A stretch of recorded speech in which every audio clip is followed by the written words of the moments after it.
we're focusing in on the feast and talking about that. I don't know if you've gotten out a calendar and looked, but you know, God's festivals are getting pretty close. Do you realize there are 45 days from now until the Feast of Trumpets? 45 days, that's just over 6 weeks from now until the Feast of Trumpets. So we are really just on the verge of the fall festival season. We're right here at that point. By the way, Feast of Trumpets will be in Lafayette for combined service. I think Scott Lions Club, if I remember correctly. That you know ahead of time now that we'll be giving announcements on that as the time approaches. But we're getting very close. The time is approaching.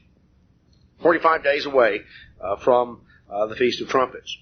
Traditionally, God's festivals, when you go through and study in the Scriptures and study the events that took place in conjunction with the festivals, you find that over and over again, God's festivals are times of dedication, times of rededication, times of renewal, times of a spiritual renewal and a spiritual refocusing. Many events are associated with God's festivals and play a very important role. And I think it is important as we approach the festival season and as we're in the hustle and bustle of our preparations, of our housing arrangements, of planning out our travel arrangements, the whole gamut of just physical details that you've got to work out in order to go and to do something. It's good to step back and get a perspective and to realize from a little broader view. When we pick up the story in the book of 1 Kings, we read of the ups and downs of the kingdoms of Judah and Israel. Primarily, Judah is focused upon, at least particularly in the books of Chronicles. A little more is told about northern Israel in the books of Kings. But in the book of 1 Kings, we find that as we come on down here in chapter 14 of 1 Kings and verse 30, that there was war between Rehoboam and Jeroboam all their days, and Rehoboam slept with his fathers. He was buried, and Abijah, his son, reigned in his stead. Now, if you remember, when King Solomon died, Rehoboam, his son, was to succeed to the throne.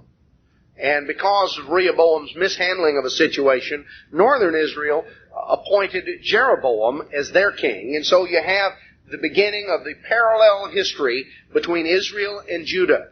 And Judah under Rehoboam, the son of Solomon, and then Jeroboam in Israel. Now, as you come on down, we find that that first Rehoboam died, and his son Abijah became king. And Abijah reigned over Judah. And we're told in chapter 15 and verse 2 that Abijah reigned for 3 years, and he died.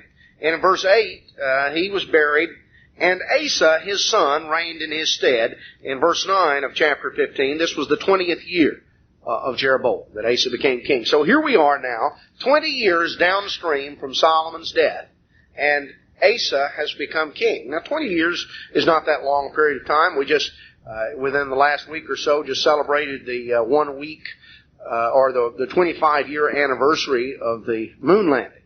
And that, of course, was a very striking event for all of those of us who remember it, and I guess probably at least a large segment of us here remember that, probably have very vivid memories of it. 20 years is not that long ago. That's 1974. Well, here we are. Solomon has only been dead 20 years. We've moved downstream this 20-year period, and Asa has become king. Asa was actually the great-grandson of King Solomon, because there have been some fairly quick successions. And Asa became king, and we find that in verse 11 that Asa did that which was right in the sight of the Lord, as did David his father, or his ancestor. Actually, David was the great-great-grandfather of King Asa, though from the time of David's death until Asa became king was a period of only 60 years. That's like, 1934 till now.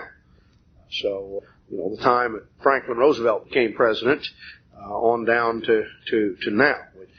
In a lot of ways, a lot of history, a lot of things have happened, yet not something that, not a gigantic amount in terms of time, because certainly, some of you have memory of that. Asa became king, and he sought to copy his ancestor David. In verse 12, he took away the Sodomites out of the land. That was one of the things he started with. And he removed all the idols that his fathers had made. So here we find that his predecessors had actually built up all this idolatry. They built up idol images. His mother, or literally his grandmother, the Hebrew word that is translated mother here is a word that can refer in a general sense to any female ancestor, mother, grandmother, great-grandmother. If you go back and tie it in with other scriptures, you'll find that this Maacah was the wife of Rehoboam, and therefore the grandmother, literally, of Asa. She was the queen mother. And he removed her from this position because she had made an idol in a grove. So she actually had this idol image, and Asa knew that there was no way that he could straighten the land out. He couldn't put things back on the track and have the queen mother, someone in a position of authority, actually setting this example. So he actually had to start with his grandmother's idol. The verse back in Chronicles, 2 Chronicles, tells us it was an abominable idol. If you look that up, commentaries describe that expression referring to things that were obscene. If you look at a little bit, read a little bit about some of the idolatrous cults of the Canaanites, you realize that a lot of it got into fertility symbolisms, and some of them were just grossly, blatantly obscene. And that evidently was the kind of idol she had up in this grove, and he destroyed it. He burned it, stamped it to dust, and threw it in the brook. So he got rid of that. He did not remove all of the high places, but evidently, certainly those in the environs of Jerusalem, he did at a little later time, as we're going to see. His attitude was right, was sincere with the Eternal all his days. Now, let's come on back to the parallel account in 2 Chronicles. I want to show you a little bit more.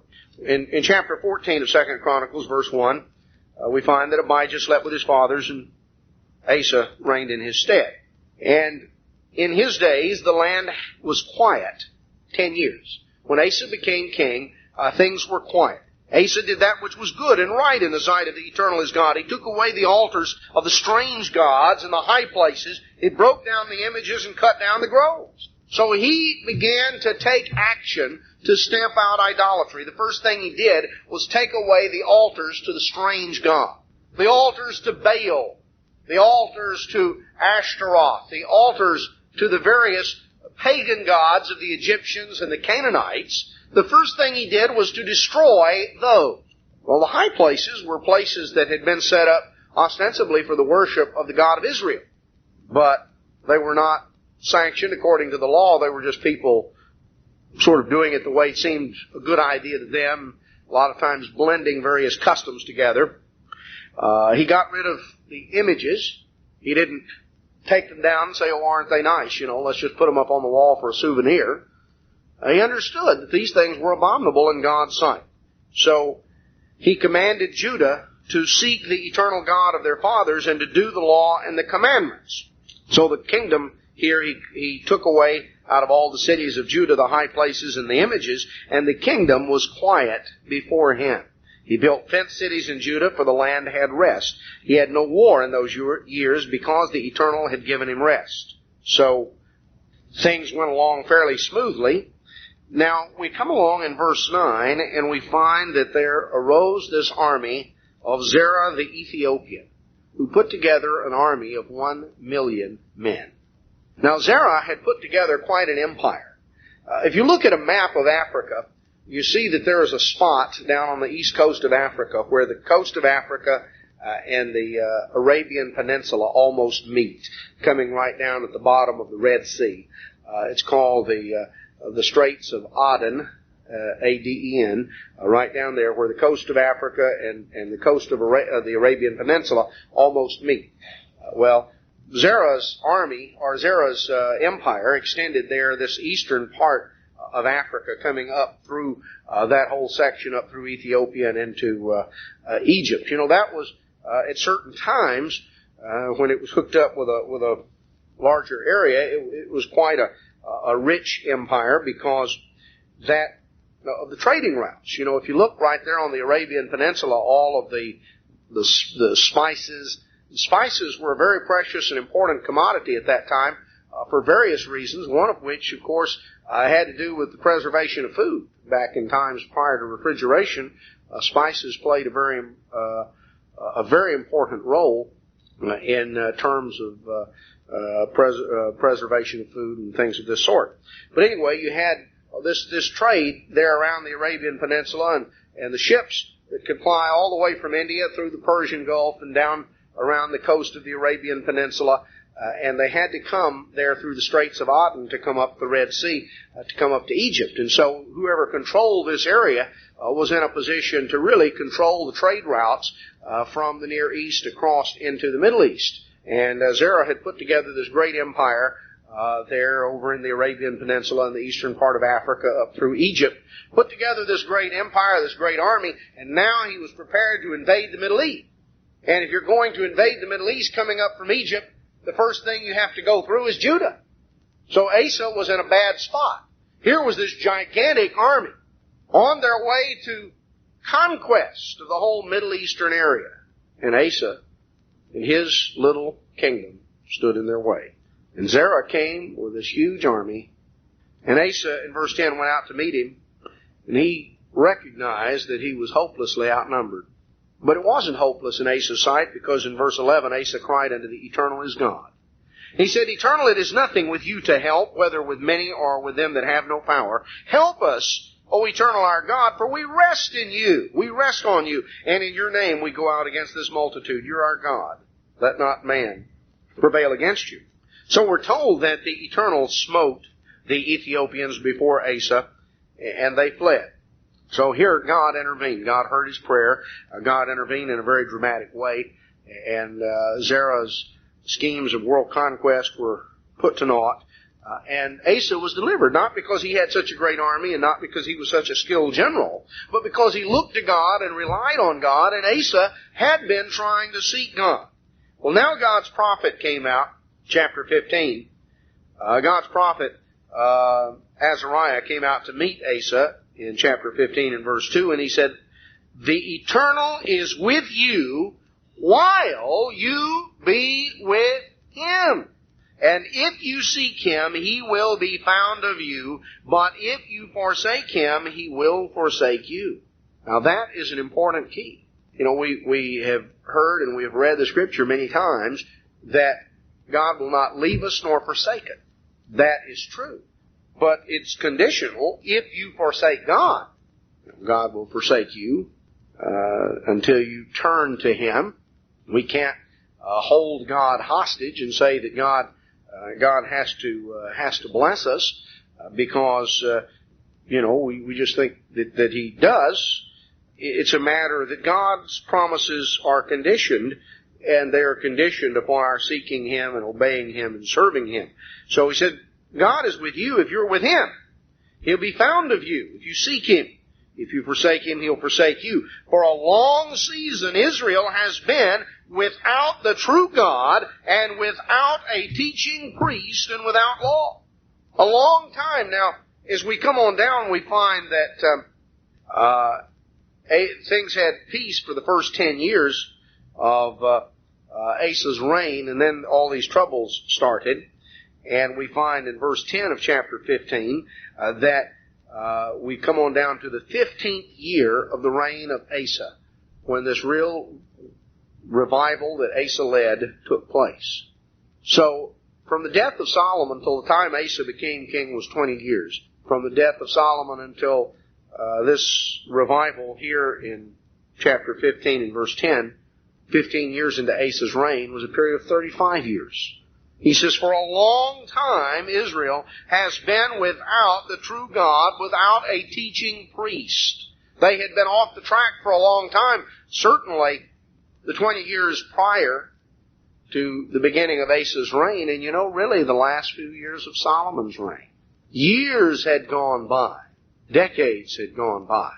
Things had gotten further and further off track. So Asa was told by the priest, or by the prophet, what he was to do. You see, Israel has turned away from God, has been without a teaching priest, without law. Verse 4, when they in their trouble did turn unto the eternal God of Israel and sought Him, He was found of them.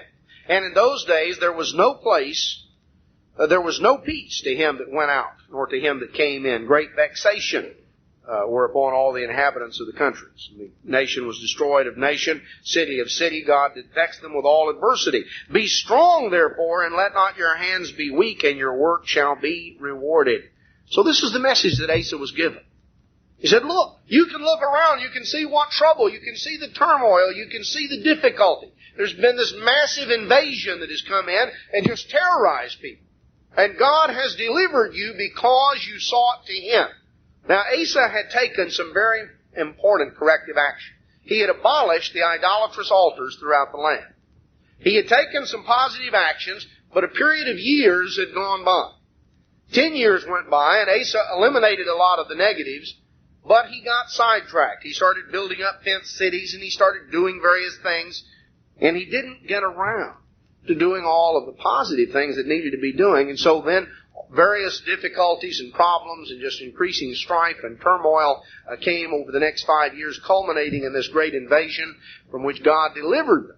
And then God sent a prophet, and He said, Asa, you started out fine, but you really need to get on track. People need the law of God. They need a teaching priest. And if you'll seek God, if you'll really seek God and seek God's way, God will be found and God will answer and God will deliver. You know, that was always the key. So we find what happened. Verse 8, 2 Chronicles 15. When Asa heard these words and the prophecy of Oded the prophet, he took courage, and he put away the abominable idols out of all the land of Judah and Benjamin, and out of the cities which he had taken from Mount Ephraim, and he renewed the altar of the Eternal that was before the porch of the Eternal. Asa had evidently not worshipped the idolatrous images, had taken certain action when he first became king, but had not really followed it up. And because he didn't really replace the negative with a positive, people drifted back into their old customs. Old customs and old attitudes die hard. So now, Asa was stirred up, and he took courage. He got rid of all the idolatry and all of these things. He renewed the altar of the Eternal, rededicated God's altar. In verse 9, he gathered all Judah and Benjamin and the strangers with them out of Ephraim and Manasseh and out of Simeon, for they fell to him out of Israel in abundance, when they saw that the Eternal his God was with him. Asa stood up for what was right, and as he did, more and more of the people from Ephraim and Manasseh and Simeon and various of the tribes began to come there because they wanted to be a part of where the living work of God was and where God was blessing. In verse 10, so they gathered themselves together at Jerusalem in the 3rd month. Now the 3rd month is the month of Pentecost. They gathered themselves in the 3rd month, in the 15th year of the reign of Asa, and they offered unto the Eternal the same time the spoil which they had brought, 700 oxen and 7,000 sheep, and they entered into a covenant to seek the eternal God of their fathers with all their heart and with all their soul. So they rededicated themselves to God. It was a renewal of the covenant into which their forefathers had entered on the day of Pentecost so many centuries earlier. We see that this first revival, this first period of renewal, of spiritual renewal, focused in at the time of one of God's festivals, Pentecost of the 15th year of Asa, 35 years after the death of King Solomon. 35 years after the death of King Solomon, 75 years after the death of King David. A time of renewal, a time of revival and restoration, a time when the people rededicated themselves to God and to God's way, and it was in the context of a rededication to the law of God. To the law of God, because you cannot separate the service to God from a knowledge of of God's law. Let's go back a little further. We see here this period of revival, this period of restoration, this period of renewal. What set the stage for it? Asa became king 20 years after Solomon had died. Solomon, why, he was the one that built the great temple. How did things get off the track when Solomon had built this great temple? Well, you can read the story of Solomon and the temple in 1 Kings. You read of Solomon and the temple. You read in 1 Kings chapter 6 that in the 480th year after the children of Israel were come out of the land of Egypt, in the 4th year of Solomon's reign, he began to build the house of the Eternal. Now, King David had made the preparations. Solomon began the building of it during the 4th year of his reign. On down in verse 37 of 1 Kings 6, in the 4th year was the foundation of the house of the Eternal laid in the month Ziph, which is the 2nd month. And in the 11th year, in the month Bul, which is the 8th month, was the house finished throughout all the parts thereof according to the fashion of it. It was 7 years in building. Actually 7.5. Now, Solomon built this house, built this great temple, and it describes all of the things that were done, and that in chapter 7 and verse 51, so was ended all the work that King Solomon made for the house of the Lord, and Solomon brought in the things which David his father had dedicated, the silver, the gold, the vessels that he put in the treasures of the house of the Lord. And he brought it all, he assembled the elders, and verse 2 of chapter 8, all the men of Israel assembled themselves unto King Solomon at the feast in the month Ethanim, which is the 7th month. Oh, the 7th month. What feast comes in the 7th month? Well, that's the Feast of Tabernacles. That's what's upcoming.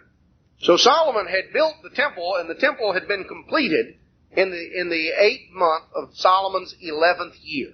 Then, through the months, the following months, all of the items were brought into the temple, and everything was gotten ready. And now the dedication of the temple is several months, almost a year after the temple was finished. The temple is dedicated here at the feast of Solomon's 12th year. Now, the Bible uses numbers in a significant way, and the 12 is the number of organized beginnings. So here was what should have been the organized beginning of Solomon's reign, of Solomon's kingdom. And here at the Feast of Tabernacles of Solomon's 12th year as king is the dedication of the great house of God. The ark is brought in, and all of these things, and you have recorded Solomon's prayer. Chronicles gives a more detailed account in terms of going through some of that in 2 Chronicles, where it gives the more of the specific details when it talks about in 2 Chronicles chapter 5 and 2 Chronicles chapter 6, and we find that in 2 Chronicles 7:1, chapter 6 of 2 Chronicles is Solomon's prayer of dedication. And in chapter 7, verse 1 of 2 Chronicles, when Solomon had made an end of praying, the fire came down from heaven and consumed the burnt offering and the sacrifices, and the glory of the Eternal filled the house. Can you imagine standing out there? Hundreds of thousands of people assembled. Hundreds of thousands of people. Everyone that could crowd in around the environs of Jerusalem. And, of course, those who could pack into the temple precincts themselves into the courtyard to actually hear Solomon's address, and others were back at a distance as they could try to see and be aware of what was going on. And here they're waiting, and Solomon is there, and he addresses the crowd, and he prays this great prayer to God. And then all of a sudden, everyone, whether they could hear Solomon or not, everyone all of a sudden looks up, and here is this great flashing bolt of fire coming down out of heaven and strikes there on the altar and ignites the altar, consumes the sacrifice. And the glory of the Eternal filled the house. The glory of the Eternal filled the house. In fact, in verse 2, we're told the priest couldn't enter into the house of God because the glory of the Eternal had filled the Eternal's house. And when all the children of Israel saw how the fire came down and the glory of the Eternal upon the house, they bowed themselves with their faces to the ground upon the pavement and worshiped and praised God, saying, "For He is good, for His mercy endures forever." The king and all the people offered sacrifices before the Lord. King Solomon offered a sacrifice of 22,000 oxen, 120,000 sheep. The king and all the people dedicated the house of God. And so you read on down in verse 8, Solomon kept the feast 7 days, and all Israel with him, a great congregation. And on the 8th day was a solemn assembly. So here we find about this tremendous dedication of the temple. Tremendous event. People were overwhelmed. Just imagine the awesome spectacle of God literally sending fire down from heaven and igniting the sacrifice and consuming it. People were overawed and overwhelmed. Tremendous event. Surely God was there. God accepted that. God placed His stamp of approval there. Brethren, this was the 12th year of Solomon, 20 years after Solomon's death. The temple was empty. This was the 12th year of Solomon. Solomon reigned 28 more years. 20 years after Solomon's death, the temple was empty. There were idol altars all over the place and had been for years. It doesn't take people long to get off the track. It doesn't take people long here in this context. What do you have? A tremendous, impressive miracle. Oh, people would never forget that, would they? Well, let's just turn the page here in 1 Kings 10. You read of the abundance and the riches that Solomon had and all the things it describes here in 1 Kings chapter 10. And in chapter 11, it describes the wealth and the grandeur of Solomon. In chapter 11 of 1 Kings, verse 1, but King Solomon loved many strange women, together with the daughter of Pharaoh, women of the Moabites, Ammonites, Edomites, Zidonians, and Hittites, of the nations concerning which the Eternal had said unto the children of Israel, you shall not go in to them, neither shall they come in unto you, for surely they will turn away your heart after their gods. Solomon clave to these and love. And in verse 4, it came to pass when he was old, his wives turned away his heart after other gods, and his heart was not perfect with the Eternal his God, as was the heart of David his father. And we find that Solomon allowed idol altars to be built. He built them for his wives. That in Solomon's latter years, we're told in verse 9 of chapter 11 that the Eternal was angry with Solomon. God was told him here in verse 11, this is done. You've not kept my covenant and my statutes. I'm going to take the kingdom from you. Not in your lifetime because of the promise I made to David, and not completely because of the promise I made to David. But in verse 14, the Lord stirred up an adversary to Solomon. And when Solomon died, the kingdom was split between Rehoboam and Jeroboam. Rehoboam, Solomon's son, took the southern kingdom. Jeroboam took the northern part. 20 years later, Asa became king. And things were in a deplorable state. Things were in a deplorable state. Here Solomon's reign started out as though it were going to be a foretaste of the world to come. A foretaste. The dedication of the temple, all of the peace, all of the abundance, all of the prosperity, all of the so many things. What happened? Well, God made promises, but you can go back to the book of Deuteronomy, and this is where it ties in with the feast, because we saw that it was at the feast. It was a feast of Pentecost. In Asa's 15th year, that a renewal of the covenant was made. The temple was dedicated. The Feast of Tabernacles of Solomon's 12th year. Years went by. Years went by. In fact, from the time of Solomon's dedication of the temple until the time that Asa rededicated it was 63 years. Take us back, that'd be like something that occurred back in 1931. Not a whole lot of people around remember a whole lot further back than that. Some of you sitting here remember events back at that time. A lot has happened.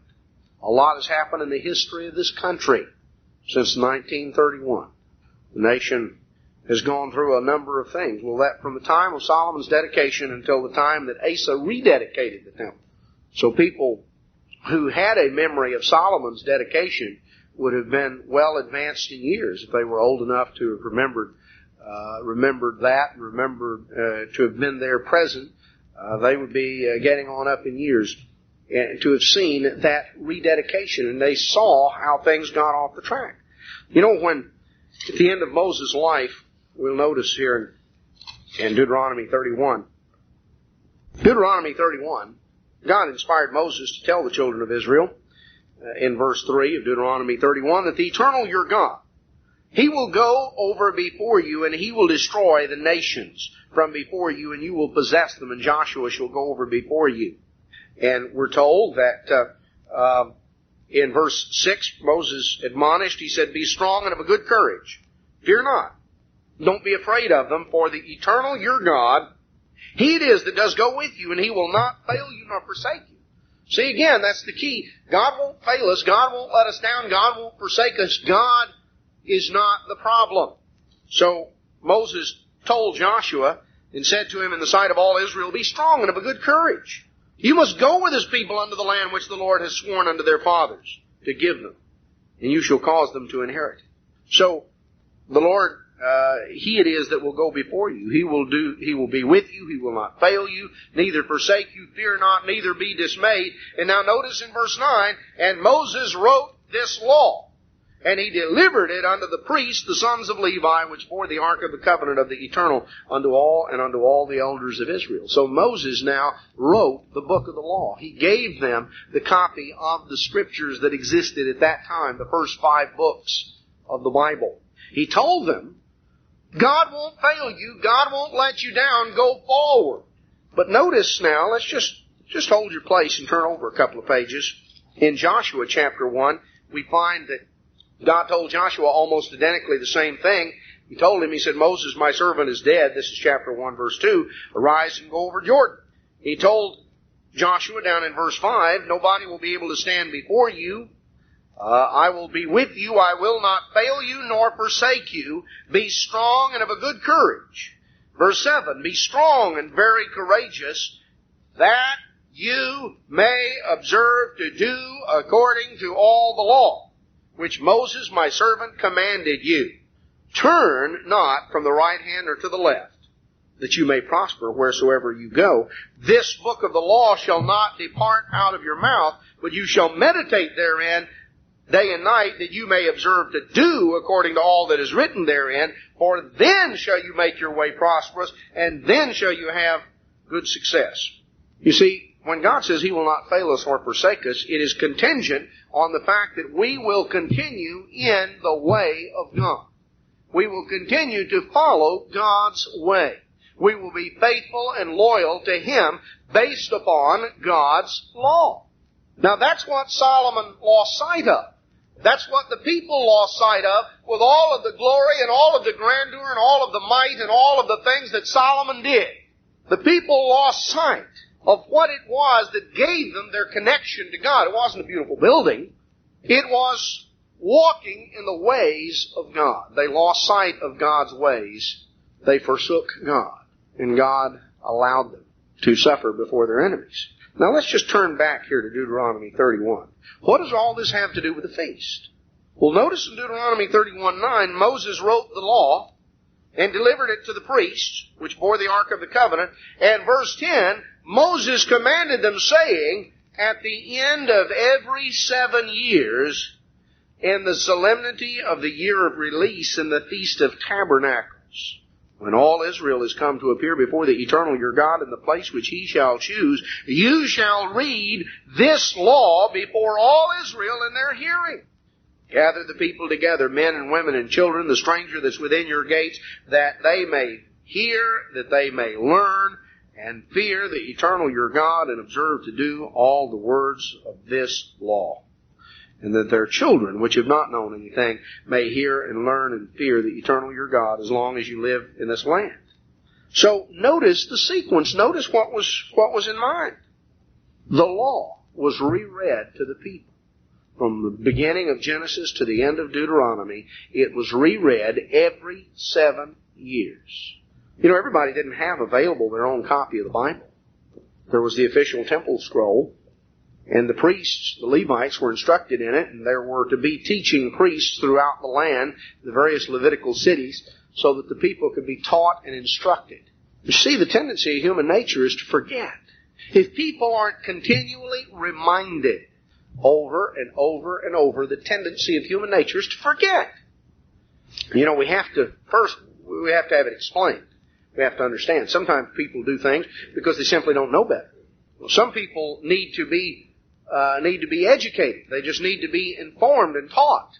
Some who have been informed and taught maybe grow a little careless, a little neglectful, and they need to be admonished. They need to be exhorted and sort of stirred up to think about, to remember, to act on things they've heard and known before, but have just sort of grown a little careless with.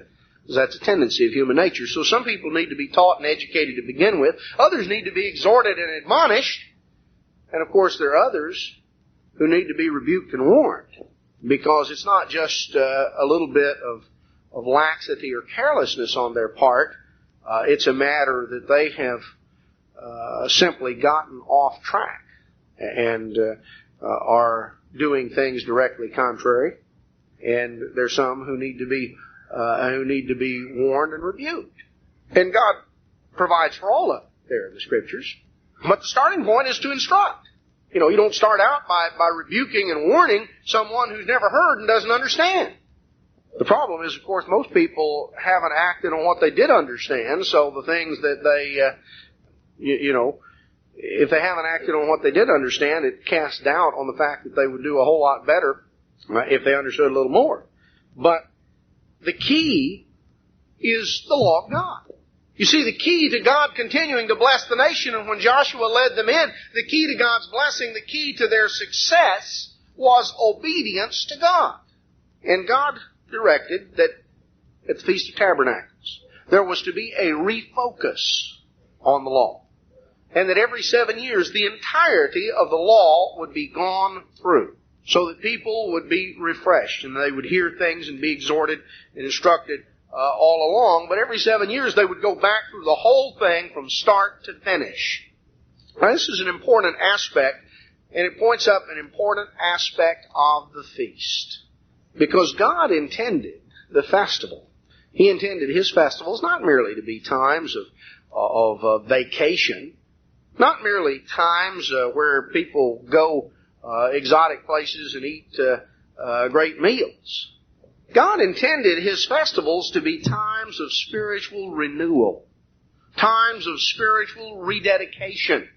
You can go through the story here in over and over. I mean, you find here in 2 Chronicles 15, you read about Asa.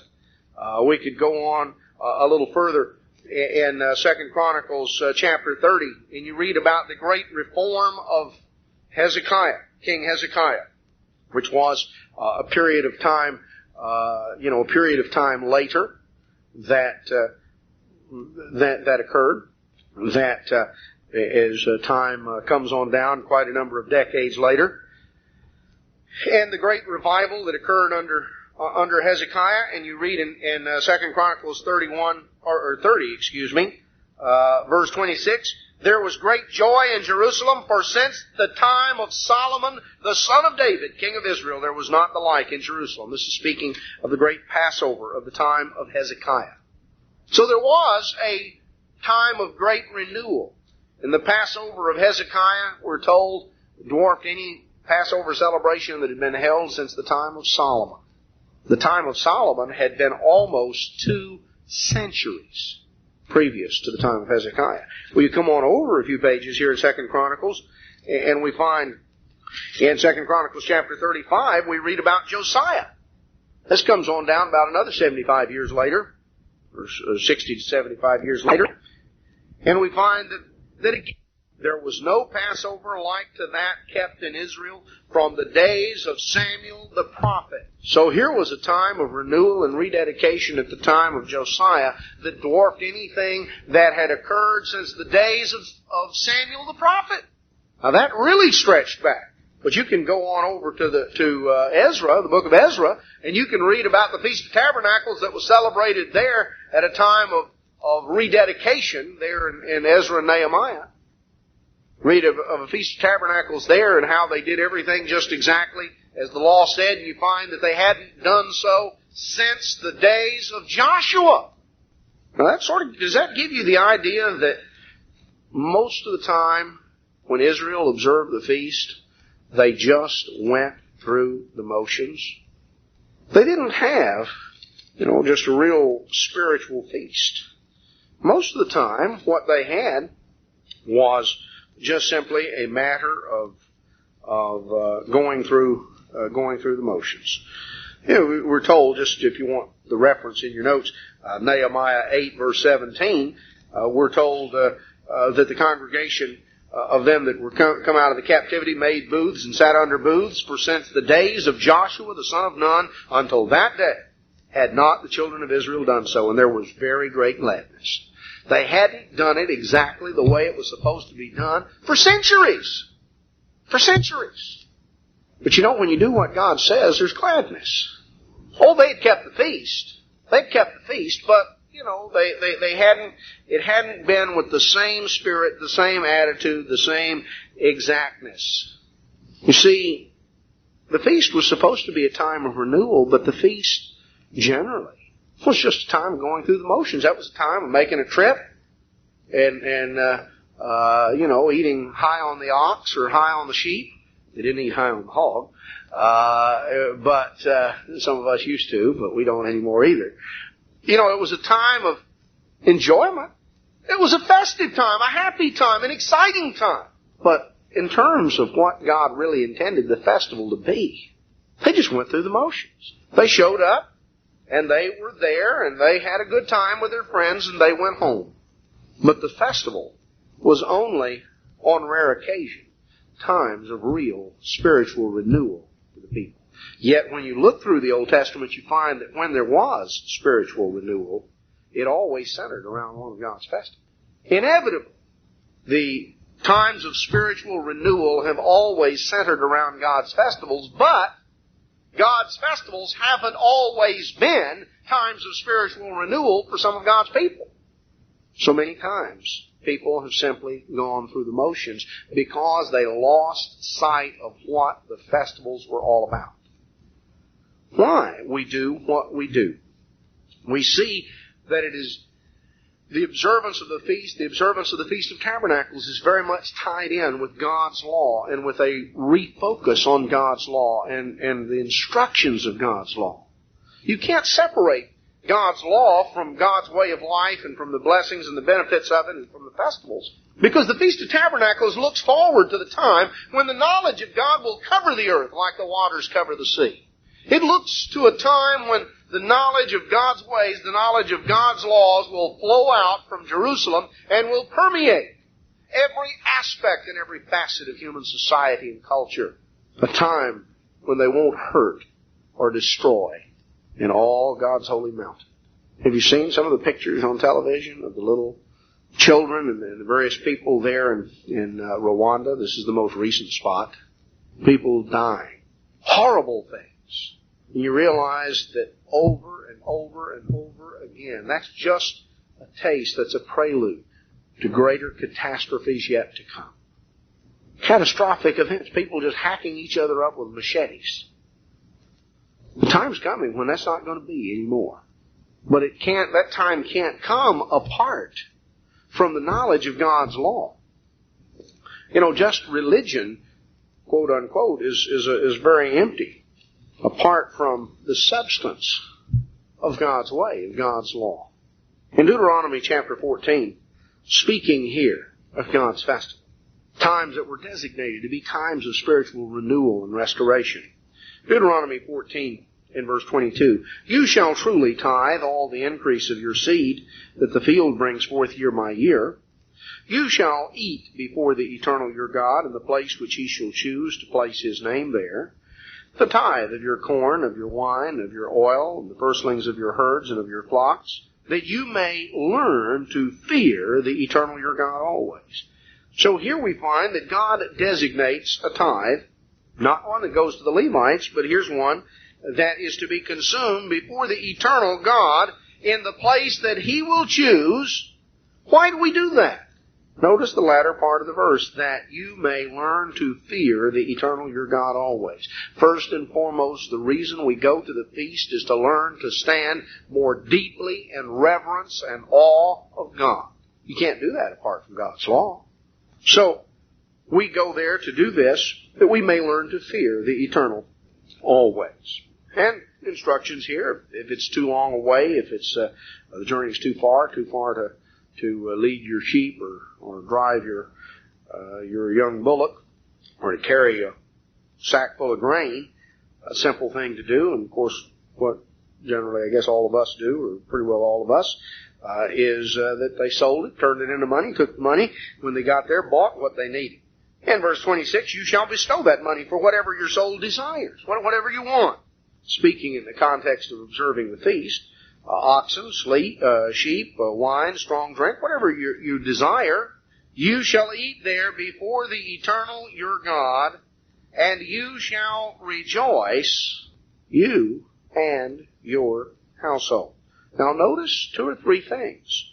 It is a time of festive, a time of rejoicing. But notice what it says in verse 26, you shall eat there before the eternal your God. You know, if that concept was clearly in mind, it would have solved a multitude of problems that have happened sometimes. We ought to be conscious of God's presence all the time and every time, but we certainly ought to be conscious even more of God's presence at the feast. We're there to eat before the eternal our God. I'll tell you, I have in times past at the feast been at events that I think if people had looked up and seen Jesus Christ sitting down at the end of the table, it would have changed the tenor of conversation considerably.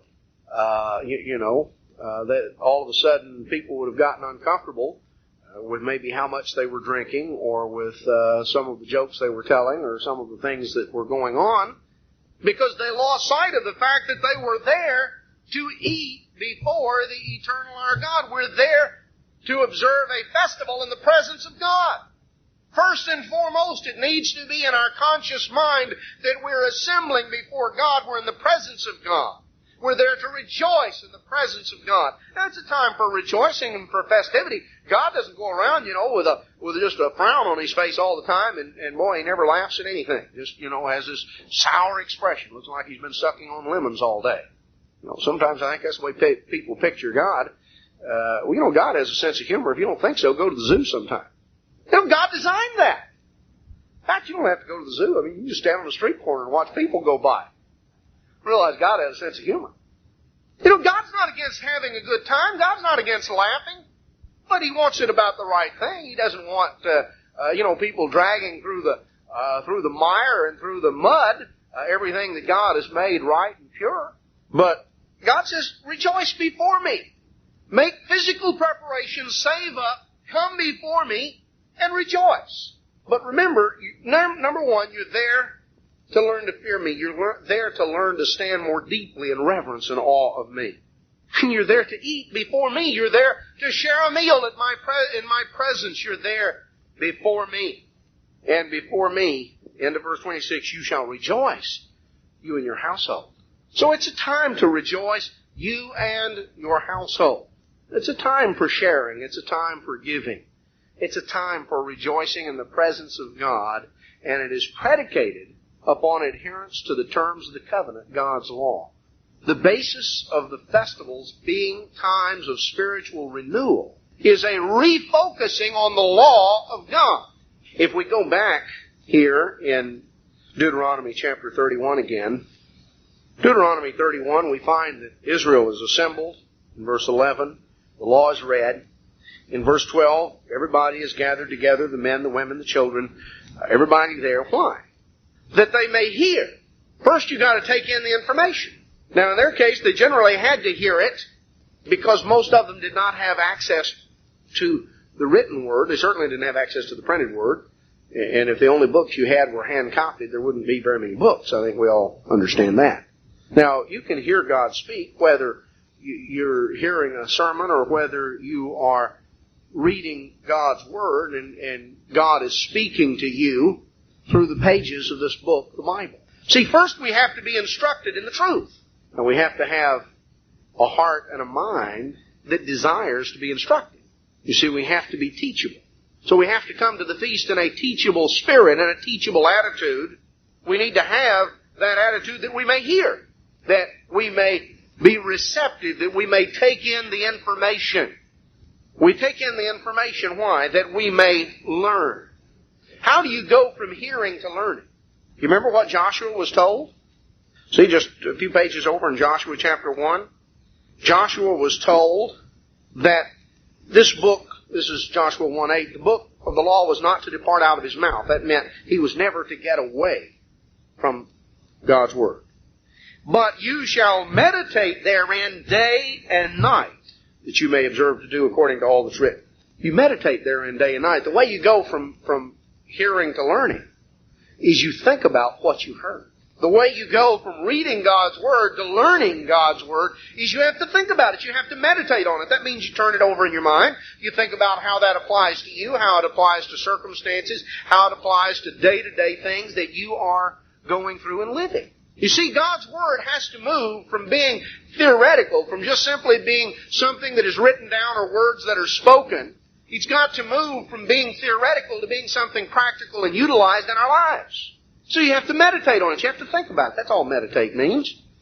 You have to think about it. If it just goes in one ear and out the other, technically you may have heard it in the sense that you heard the sound. But if you don't think about it, then you can't learn it. That's one of the reasons that a lot of times it's helpful. Different people have different styles of notes. It's not that you've got to, everybody's got to do it exactly the same way, whatever works for you. But to take note of important things, and to think about it, to talk to others about it, to discuss it. The feast is certainly a time for some of that. So you hear in order to learn, and you learn in order to fear. See, we don't learn just so we know something somebody else doesn't know. We've got some little technical point of information, and I'm smarter than he is. You know, I know all 7 heads and 10 horns. You know, that really puts me one up. Well, the question is, do I really understand all 10 commandments, and am I doing something about them? You see, we learn in order to fear, to stand in awe and reverence of God. It has to do with our attitude and our perspective.